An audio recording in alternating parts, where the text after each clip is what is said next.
Olá pessoal, tudo bom? Não vou fazer mais vídeos, já disse sobre política partidária, sobre política brasileira em geral. Mas, só para comentar esse incidente que houve, na verdade incidente e também um acidente, se bem que não é exatamente um acidente, porque foi um ato de terrorismo, mas esse reflexo, essa reação que houve a partir dessa nova lei da imigração. É claro que eu não li a lei, nem vou ler, porque para que eu vou perder meu tempo lendo essa merda, se a gente sabe que o Congresso já aprovou e que o presidente vai sancionar e tá tudo fodido, e eu vou perder meu tempo para quê? Vou me estressar, vou fazer um vídeo de 3 horas, o negócio vai ser aprovado e vai mudar o quê? Não vai mudar nada, né? Então, vou perder meu tempo com isso. Agora, os principais pontos já foram abordados por várias pessoas, vários jornalistas, vários analistas. Quais são os grandes problemas dessa lei? Bom, em primeiro lugar, que ela arrebenta as fronteiras. Como é que ela arrebenta as fronteiras? O policiamento de fronteira passa a ser feito através de ONGs. O brasileiro não sabe o que é ONG, né? O ONG é a organização não governamental, mas o brasileiro acha que ONG são sempre entidades sem fins lucrativos que estão interessadas no bem-estar das pessoas. Então tem ONGs que promovem a paz, tem ONGs que promovem a ecologia, tem ONGs que promovem a reeducação de crianças, de pessoas, reabilitação disso, daquilo e tal. ONGs, aquelas ligadas a personalidades esportivas, Fundação do Cafu, Fundação do Raí, Fundação do sei lá quem mais, enfim. As ONGs não são só isso. ONGs são qualquer tipo de organização que não tem finalidade comercial, nesse caso, e nem tem, em teoria, ligação com o governo. Mas, se você procurar nos documentos do governo, você vai ver, tem lá a relação, todo governo tem a relação de quanto eles deram e para quais ONGs. Porque apesar de serem organizações não governamentais, elas recebem dinheiro dos governos. Elas recebem dinheiro da iniciativa privada, das pessoas físicas, dos governos, de entidades internacionais, de quem quiser apoiar a causa. Então, se você quer promover uma determinada agenda política num país, numa cidade, numa região, basta você procurar uma ONG, ou você criar uma ONG, você arrumar um laranja para criar uma ONG, que trate exatamente do assunto que te interessa, e você injeta dinheiro ali e você financia. E aí aquela ONG que as pessoas acham que é uma organização não governamental, filantrópica e interessada no bem-estar do ser humano, na verdade ela está sendo patrocinada por pessoas que têm interesses políticos naquilo ali. É que o brasileiro ele é muito ignorante, ele é muito, isso não, na verdade isso não é falado na mídia, não é falado nas televisões. Então o brasileiro sempre que ouve falar de ONG, ele acha que são organizações boazinhas, feitas por pessoas iluminadas que querem ajudar os outros. E nem sempre é assim. Na verdade existem até sites na internet que você consegue pesquisar. Um deles acho que é Follow the Money. Acho que é Follow the Money, agora eu não lembro de cabeça. Mas também vocês não vão procurar, então bobagem eu procurar para passar o link certo. Enfim, tem sites na internet que você consegue rastrear de onde vem o dinheiro de grandes ONGs. Quem patrocina isso? Porque você sabendo quem patrocina isso, você sabe qual é o objetivo daquilo, tá certo?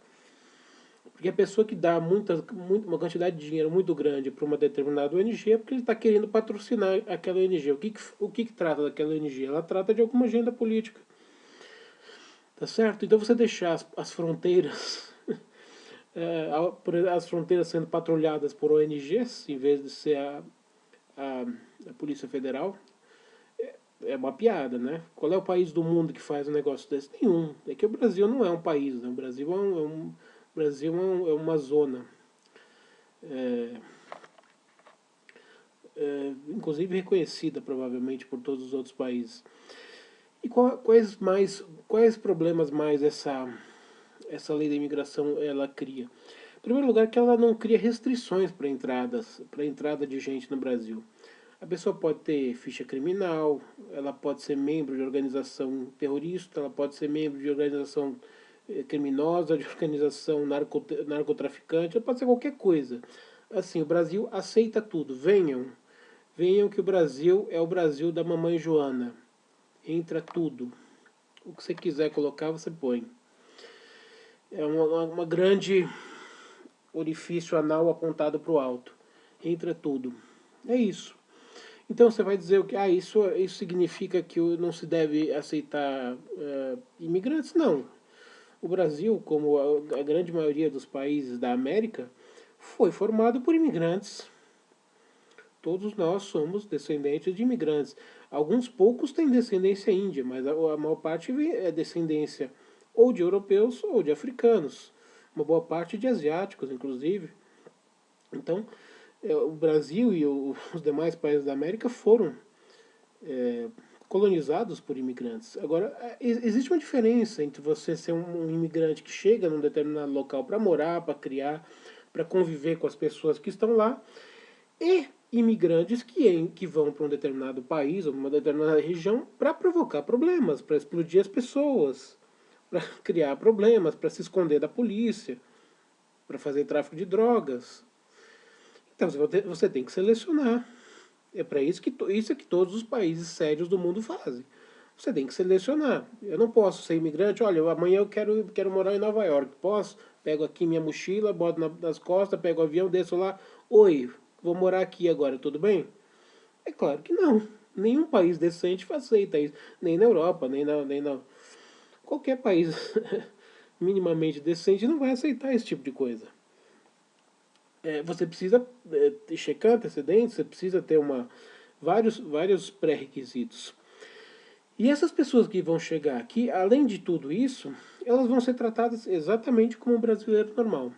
Elas têm acesso à saúde pública, educação pública, vão ter acesso à previdência, vão disputar vaga com os brasileiros nas disputas por emprego e tudo mais. Elas podem abrir conta em banco, sem nenhuma exigência de nada. Você muitas vezes não consegue abrir conta em banco porque te exigem uma renda ou te exigem alguma coisa. Para eles não será exigido, porque eles vão abrir em bancos públicos, Banco do Brasil ou Caixa, então você pode abrir tranquilamente. Que mais? Eles não são obrigados a se inserirem na sociedade brasileira. Não, ao contrário. Eles chegam aqui com os hábitos de onde quer que eles vivam, ainda que os hábitos deles não tenham nada a ver com os nossos hábitos. Então é mais ou menos assim. Vou dar um exemplo, é mais ou menos assim. Você tá na sua casa, você tem a sua família e tudo mais.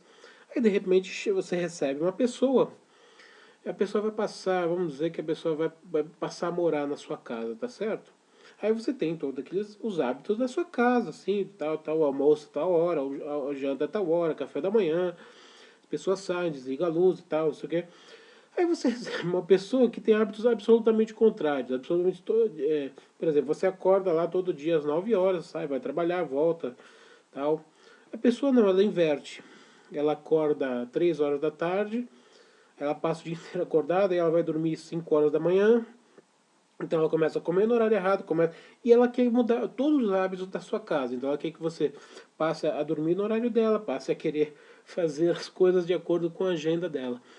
Isso está liberado com os imigrantes. Você não pode vetar, por exemplo, se você pegar um muçulmano, por exemplo, que ele é um muçulmano xiita lá, que ele tem... Xiita ou sunita, não importa. Você tem aquele muçulmano que ele tem... Vamos colocar o sunita, vai que é mais fácil. Ele tem suas 4 esposas. Se ele quiser trazer para casa suas 4 esposas, você tem que aceitar. Então ele vai morar aqui no Brasil com 4 esposas. Ah, uma legislação brasileira não aceita. Não tem problema. Nós temos que aceitar os imigrantes de acordo com a cultura deles. Na cultura deles se aceita 4 esposas. Então você pode trazer as 4 esposas e viver aqui.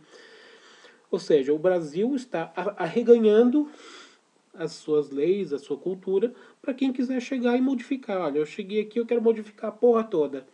Quem que tem predominância sobre isso? Eu que cheguei agora ou quem mora aqui há 500 anos? Eu que cheguei agora, a predominância é minha. Você que mora aí há 500 anos, foda-se você. Eu é que mando na parada. Isso é uma coisa normal? Vocês acham que isso é uma coisa normal? É um tipo de legislação? Qual país do mundo que tem esse tipo de legislação? Nenhum. Nenhum país do mundo tem esse tipo de legislação. Nenhum país do mundo é uma zona a céu aberto como o Brasil. Agora, por que esse projeto foi criado? Bom, eu não vou falar de política partidária, nem vou citar políticos. Só vou dizer o seguinte. Essas leis que são criadas, aprovadas, sancionadas, o cacete é quatro, elas são criadas por parlamentares que foram eleitos por você. Você elegeu aquela porra toda que está dentro do Congresso Nacional. Câmara e Senado. Foi você que elegeu. Foi você que elegeu. Não foi ninguém de fora do país que elegeu. Foi você que elegeu. Quem foi que elegeu o presidente? Os anteriores, todos os que passaram por lá. Quem foi que elegeu? Foram vocês que elegeram. Pelo menos de 89 para cá foram vocês que elegeram. A gente tira a eleição indireta do Sarney e a gente tira o período da ditadura. Então, de 89 para cá, quem elegeu os presidentes foram vocês. Os deputados, os senadores. Ah, e as merdas que os caras do Supremo estão fazendo? Agora soltaram o Zé Dirceu. Ó, soltaram o Zé Dirceu. É claro que eles vão soltar todo mundo. Só tem bandido. Eles vão soltar todo mundo. O Brasil é essa zona.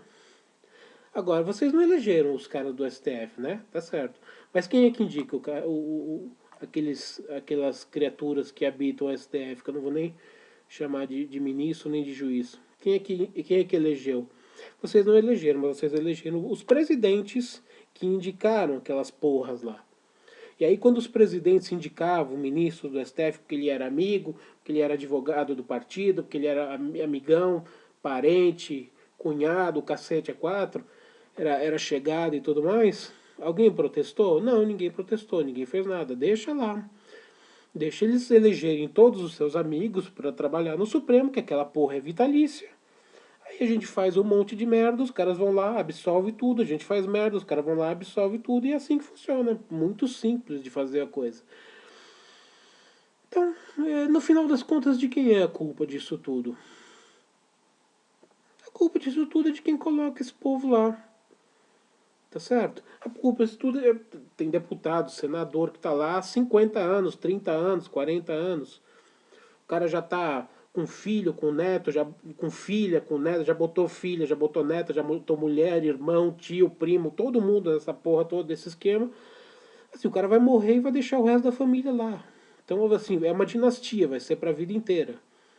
Ele já botou o filho, já botou o neto, aí o filho vai botar o outro filho, do filho vai botar o outro neto, então assim, então a gente vai ter esses caras aí na política por 1 milhão de anos, porque eles vão se reelegendo, e vão botando o resto da família, vocês continuam votando, e depois reclama que o país está Amazônia. Filho, então qual é a solução? Não sei. Não dá para você dizer qual é a solução da coisa quando a causa do problema são os caras que estão lá. E quem colocou os caras lá foi a população brasileira. Então qual é o problema? Qual é a solução desse problema? Não sei qual é a solução. Qual é a solução? Deixe nos comentários a sugestão. Qual que vocês acham que deve ser a solução? Fazer um exame psicotécnico para todos os brasileiros para ver se eles estão aptos a votar? Será que seria uma opção? Não sei. Mas não pode ser aquele de carteira de habilitação, porque ali qualquer débil mental consegue passar. Tem que ser um exame psicotécnico sério. Talvez fazer um recadastramento da população. Vamos fazer um exame psicotécnico. Se você não passar minimamente nisso aqui, você não está apto a votar, porque assim você vai fazer na urna aquilo que você faz na privada. E aí todo o resto do país vai ser obrigado a cheirar aquela bosta lá durante 4 anos, 8 anos, dependendo do tipo de cargo. Então, se você quer fazer na urna o que você faz na sua privada, então eu acho que deveria fazer de repente um psicotécnico, alguma coisa, para saber se a pessoa tem minimamente condição para poder opinar sobre aquilo que vai acontecer no país. Opinar sobre aquilo significa votar. Porque você não está definindo só Se você definisse só o seu futuro, tudo bem, só que você está definindo o futuro do país inteiro. Então, se você não tem competência para isso, fique em casa. Não é? Exemplos pelo mundo. Se a gente fosse um país sério, nós estaríamos vendo o que a Europa está sofrendo com esses imigrantes, principalmente os imigrantes terroristas muçulmanos. França, Alemanha, Inglaterra, ataques terroristas o tempo todo. Na Alemanha tivemos estupro coletivo de mulheres alemãs no metrô por muçulmanos que foram aceitos como imigrantes na Alemanha. A Bélgica já está com esse problema, a Holanda já está com esse problema.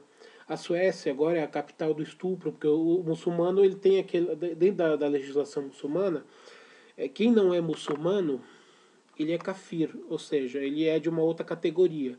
Então um muçulmano não pode estuprar uma mulher muçulmana, mas ele pode estuprar uma mulher não muçulmana, ou seja, uma mulher kafir, uma mulher que não segue a religião deles, ele pode fazer isso à vontade, porque a lei muçulmana não impede, não proíbe. Então a Suécia, que era um paraíso, hoje em dia é o paraíso dos estupros. Os muçulmanos que foram aceitos ali, venham, venham, somos bonzinhos, aceitamos vocês todos, entrem, venham, venham. Agora eles estão lá queimando, queimando a bandeira sueca, estuprando as mulheres. Agora a Suécia que eu estava falando é Estocolmo, que é a capital da Suécia. Mas na Suécia toda acontece isso, é que Estocolmo é a principal cidade e a capital.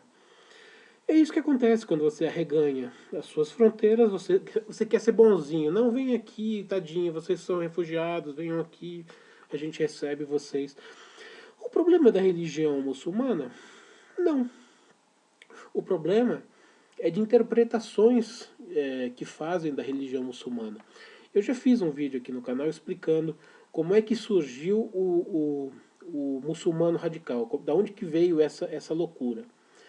Eu não vou repetir de novo aqui, o vídeo está no canal. Tem uma playlist só no meu canal tem uma playlist só de vídeos sobre islamismo. Então vocês vão lá e procuram, que lá está dizendo como é que é a origem, da onde veio a origem do Islã radical. Para simplificar, ele começou no início do século XX, principalmente no Egito, através de alguns escritores, pensadores muçulmanos egípcios, que estavam ali no começo do século XX, que tiveram contato com textos e autores comunistas que vinham da Europa atuar naquela região ali do Oriente Médio, inclusive o Egito. Foi daí que surgiu a famosa Irmandade Muçulmana, ou Fraternidade Muçulmana, que depois se tornou a Al-Qaeda, saiu daí, fez o que fez pelo mundo. O próprio ISIS saiu de uma ramificação dessa fraternidade, depois acabou rompendo com a fraternidade. Na verdade, a fraternidade rompeu com o ISIS. Você tem outras, isso aí é o radicalismo muçulmano sunita. Você tem outras fontes do radicalismo xiita também, com o Irã e tudo mais. Na época do Saddam Hussein, pouco antes do Saddam Hussein também, inclusive o tio dele tinha relações com o nazismo. Todo esse pessoal do começo até o meio do século XX, tinha esses árabes, esses muçulmanos radicais, eles tinham ou fontes de contato e de influência nazistas ou comunistas. O próprio Yasser Arafat foi um agente treinado da KGB. Tem livros que falam sobre isso, só que são livros que não saíram no Brasil. Não adianta eu dar os nomes, porque ninguém vai atrás, ninguém vai ler, né? Então é bobagem, eu não vou perder meu tempo colocando esse tipo de coisa. Mas existem, tá? Se vocês quiserem, vocês vão na internet e procurem, porque existe tanto livros quanto documentos. Inclusive, membros da KGB que dizem que treinaram o Yasser Arafat, que era o líder da autoridade palestina, que depois, com a criação lá da autoridade palestina, ele foi o primeiro governante ali, até morrer ele era o cara principal ali. E aí nós tivemos, anteontem, brasileiros, olha que interessante, brasileiros andando na Paulista, se não me engano, né? Andando com cartaz, alguma coisa assim, protestando contra a lei da imigração, todos com a cara limpa, ninguém de máscara, ninguém pintado, nada, ninguém carregando pau, ninguém carregando pedra, ninguém carregando nada que possa bater em ninguém, ninguém foi agredido, não atacaram a polícia, não quebraram prédio público, não quebraram prédio particular, nada. Simplesmente pessoas normais, comuns, se manifestando na Avenida Paulista. Aí vem um palestino que mora no Brasil e jogou uma bomba caseira em cima desse povo. O que sai na imprensa? Bomba atirada por não se sabe quem, espantou jogada contra uma manifestação da direita radical, a direita perigosa, terrível do país. Pessoas sem cara limpa, sem máscara, sem roupas agressivas, sem pintar a cara, sem arma, sem absolutamente nada. Essa é a direita fascista, nazista, agressiva, perigosíssima, intolerante. O cara joga uma bomba em cima. Aí, alguns dias atrás, no dia 28 de abril, nós tivemos um aglomerado, não foi muita gente, mas aglomerados nas cidades, em São Paulo teve, em várias cidades teve, de pessoas. Rosto coberto, cara pintada, armas, porretes, paus, quebrando prédios públicos, quebrando prédios privados, invadindo o aeroporto, agredindo as pessoas no aeroporto, agredindo pessoas que estavam dentro de carros, queimando ônibus. E esses são militantes agressivos da esquerda? Não! Esse é o povo protestando, os trabalhadores protestando. Olha a massa protestando tranquilamente, em paz. A massa que está protestando. São pessoas, são vítimas. É isso. Você assiste Globo, lê Folha, lê Isto É, lê Carta Capital, lê essas porra toda. É isso que você vai ver lá. Um bando de pessoas pacíficas andando na Paulista com um cartaz. Esquerda terrível, direita terrível, fascista, intolerante, maldita, tem que matar todos. Pessoas, enquanto que alguns dias atrás você tem um grupo, pessoas que queimam pneus, interditam estradas, impedem as pessoas de trabalhar. Se você for trabalhar, você é ameaçado, é agredido, invadem aeroportos, param um ônibus, param o metrô, destroem a cidade e provocam o caos.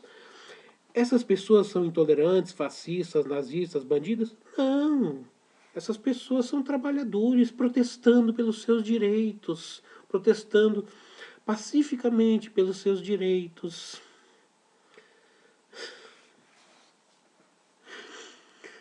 Não dá para você levar a sério o Brasil mesmo. O Brasil é uma grande piada.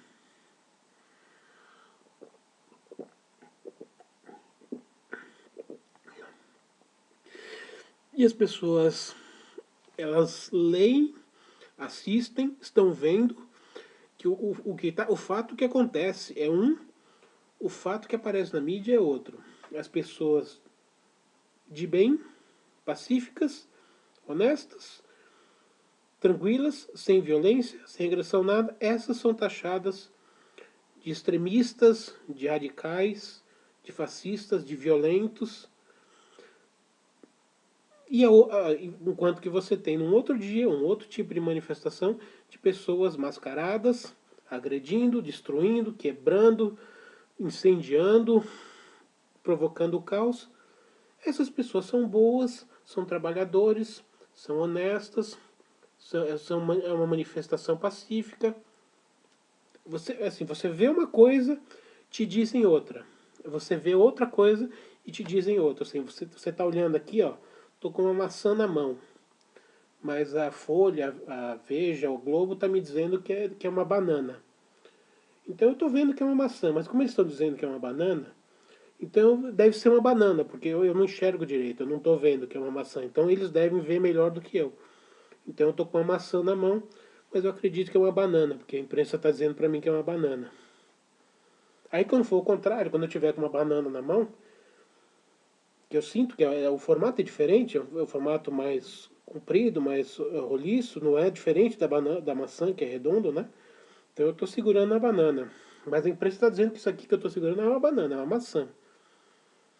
Aí eu estou olhando para cá, tem a banana, eu estou olhando para a imprensa e está dizendo que é uma maçã.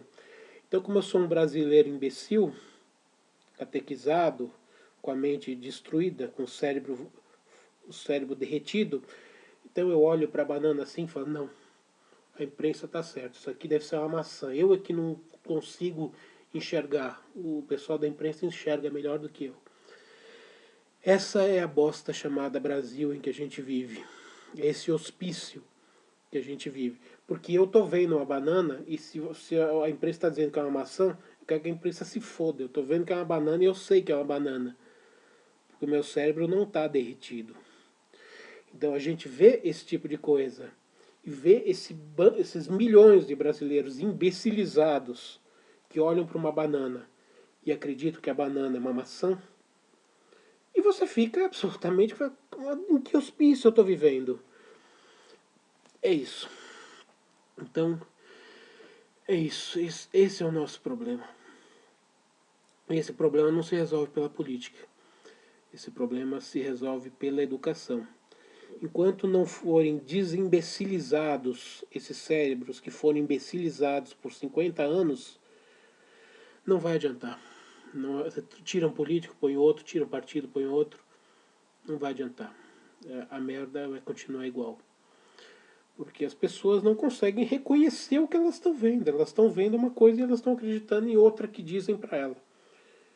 Então, quando você não consegue enxergar uma coisa e acreditar que aquilo que você está vendo é real e aquilo que estão te contando não pode ser real, porque vai de encontro com aquilo que você está vendo, você tem uma nação de idiotas, você tem uma nação de imbecis. Como é que você vai, como é que você vai conseguir formar um país que tenha políticos decentes, que tenha juízes do STF decentes, que tenha legisladores decentes, que tenha uma classe pensante decente, se o país está idiotizado? Então, é isso. É isso. Eu ia falar só da bomba e da lei da imigração, mas não me contive. Bom, enfim, é isso aí, tá bom? Então é isso aí. Uma saudação para vocês e até qualquer hora.